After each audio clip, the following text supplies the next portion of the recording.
Friends, আজকে একটি নতুন প্রশ্ন তোমাদের কাছে উপস্থাপনা করছি। নং বহুব্রী এবং নং তৎপুরুষ সমাসের পার্থক্য। উদাহরণ, তৎপুরুষ সমাস কাকে বলে? যদি পরপদের অর্থ প্রাধান্য পায় তখন তাকে তৎপুরুষ সমাস বলে।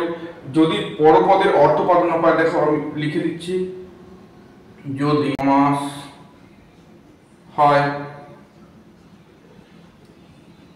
দেখো বন্ধুরা, যদি পরপদের অর্থ প্রাধান্য পায় তখন তৎপুরুষ সমাস হয়। দেখো নং তৎপুরুষ, যেমন একটা উদাহরণ দিচ্ছি, দেখো নয় অতি দীর্ঘ, নয় অতি দীর্ঘ নাতি দীর্ঘ, তারপর নয় সরকারি বেসরকারি। দেখো বন্ধুরা, দুটো উদাহরণ, নয় অতি দীর্ঘ নাতি দীর্ঘ, এটা পরপদের অর্থ প্রাধান্য পাচ্ছে। নয় সরকারি বেসরকারি, এটাও পরপদের অর্থ প্রাধান্য পাচ্ছে।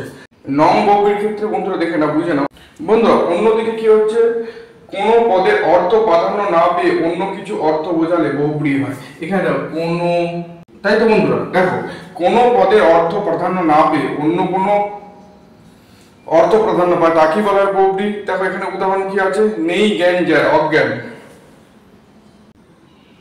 এই একটা উদাহরণ, নেই জ্ঞান যার অজ্ঞান। নেই খুঁত যাতে,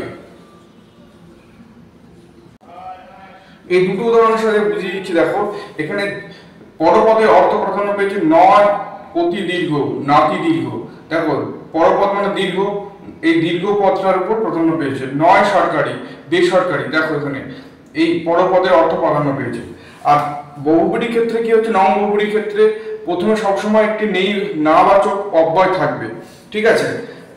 দুটোর ক্ষেত্রেই নাবাচক অব্যয় আছে, কিন্তু মেন পার্থক্যটা হচ্ছে এই বহুব্রী সমাসের ক্ষেত্রে অন্য কোনো পদের বা অন্য কোনো অর্থ প্রাধান্য পাচ্ছে। নেই জ্ঞান যার, এখানে যার জ্ঞান নেই তাকে বলা হচ্ছে অজ্ঞান, অন্য অর্থ প্রাধান্য পাচ্ছে। নেই খুঁত যাতে নিখুঁত, এরকম অন্য কোনো অর্থ প্রাধান্য পাচ্ছে।